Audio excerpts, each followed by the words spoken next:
Assalamualaikum dan salam sejahtera. Saya Fadli bin Slim, nombor matrik 276-495, pelajar sarjana muda pengurusan awam dengan kepujian dari Universiti Utara Malaysia.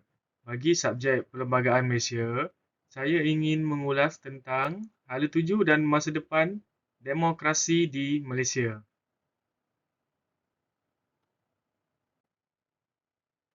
Okey, pengenalan.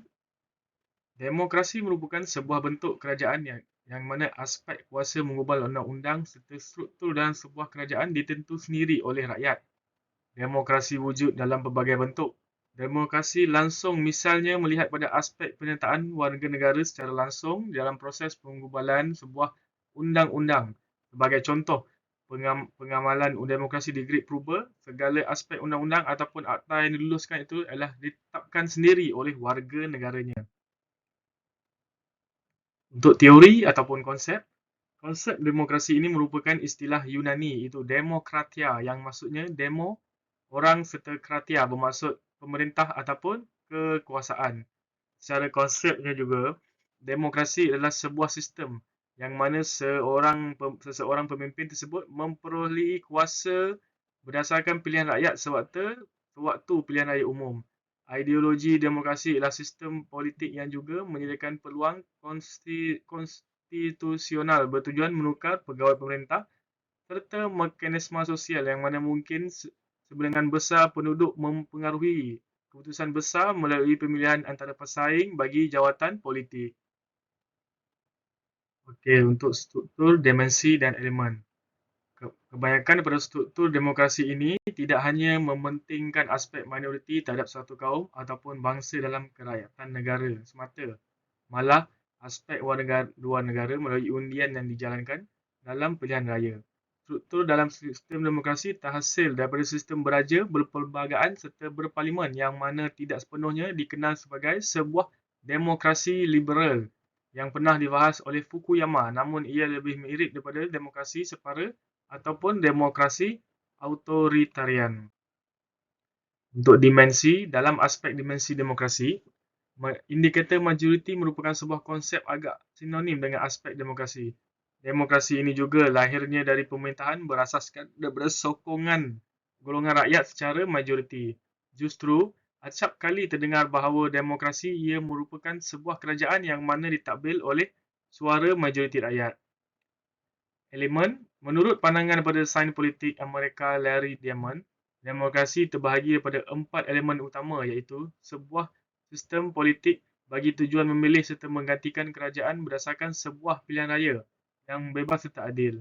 Penyertaan aktif orang ramai sebagai warga negara, aspek politik serta kehidupan sivik. 3. Melindungi hak asasi untuk semua rakyat. Pelaksanaan di Malaysia. Struktur sistem demokrasi di Malaysia. Pelaksanaan sistem demokrasi di Malaysia sangat menjadikan Malaysia sebagai negara contoh. Sistem pemerintahan demokrasi begitu bermakna untuk sebuah negara yang mana telah mengangkat aspek kebebasan rakyat. Ia juga menggambarkan bahawa sebuah sistem yang mana ia memberi prioriti terhadap suara serta kehendak majoriti daripada kalangan rakyat. Istilah yang biasa digunakan untuk demokrasi ialah kerajaan rakyat dari rakyat untuk rakyat. Malaysia merupakan sebuah negara demokrasi berparlimen serta raja berperlembagaan yang mana mengamalkan konsep pengasingan kuasa. Berdasarkan kepada konsep ini, kuasa pemerintahan terbahagi kepada 3 jenis iaitu badan perundangan, badan pelaksana serta badan kehakiman. Ketiga-tiga badan tersebut dikawal oleh entiti yang berasingan bagi mengelak berlakunya dominasi kuasa. Isu-isu yang berkaitan, isu lompat parti. Isu lompat parti merupakan faktor kepada aspek kejatuhan nilai demokrasi di Malaysia. Amalan yang ideal dalam prinsip demokrasi ialah semua aktor dalam medan politik sememangnya berpegang prinsip asas demokrasi, antaranya menegaskan bahawa betapa perlu pemilihan untuk seseorang wakil rakyat di dalam sebuah pilihan raya yang benar-benar mewakili kehendak ataupun kemahuan rakyat yang mengundinya. Apabila wujud keadaan wakil rakyat melompat dari satu parti kepada parti lain, lepas pilihan raya yang mana ia boleh menyebabkan pertukaran pemerintah, Ia merupakan satu pencabulan terhadap hasrat serta kehendak rakyat yang memilih mereka di dalam sistem tersebut. Kedua, hilang kepercayaan terhadap pentadbiran kerajaan. Akibat daripada ketidakmampuan sistem demokrasi, maka fokus masyarakat sivil kelak sudah tidak lagi terhadap aktivis politik namun bertukar pada aktivisme masyarakat kalangan badan bukan kerajaan. Meskipun saiz masyarakat sivil juga semakin membesar serta signifikan di dalam negara, peranan mereka menjadi lebih kepada usaha serta membangkitkan kesetaraan sivil dalam menuntut polisi yang menjaga hak serta kepentingan rakyat secara umum ketika ahli politik sibuk untuk mengejar kuasa serta kemasyhuran. Kekuatan dan kelemahan. Kekuatan berdasarkan dunia barat, kekuatan demokrasi adalah sebagai piawan emas dalam sistem politik. Demokrasi dinyatakan telah menawarkan manfaat yang besar disebabkan ia telah membuka peluang bagi semua rakyat untuk bersuara dalam pemerintahan bagi sesebuah negara. Kelemahan.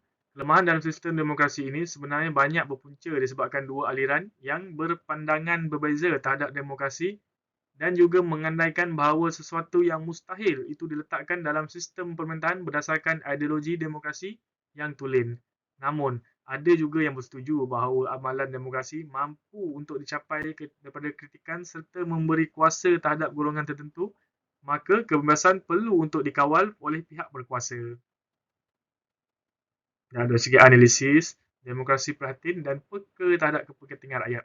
Demokrasi ini tidak mengambil kira aspek kepentingan golongan tertentu disebabkan demokrasi menganggap bahawa semua rakyat adalah sama serta layanan yang adil dan sama perlu untuk diperlukan. Rakyat adalah digalakkan agar terlibat sama untuk menentukan segala dasar ataupun polisi kerajaan. Bahkan, rakyat juga berhak membantah segala tindakan kerajaan sekiranya kerajaan gagal untuk memenuhi kehendak rakyat ataupun menyeleweng dari dasar yang dipersetujui.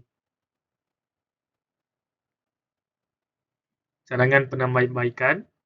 Antara cadangan penambahbaikan terhadap akta tersebut adalah melalui mekanisme berikut, iaitu pengenalan akta lompat parti. Pertama, jika ahli parlimen melompat, maka secara automatik kita laksanakan PRK.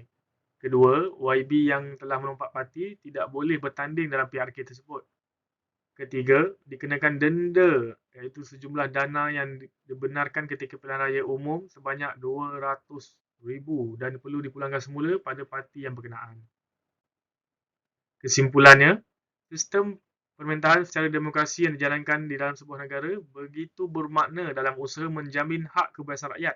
Selari dalam usaha tersebut, suara maupun kehendak rakyat adalah menjadi keutamaan untuk kesinambungan bagi pembentukan sebuah negara.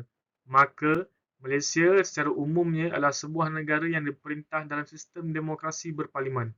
Aspek demokrasi yang matang merupakan sebuah demokrasi yang bertonggak terhadap unsur perbezaan di dalam setiap tindakan.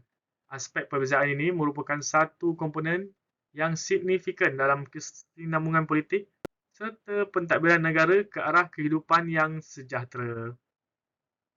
Terima kasih.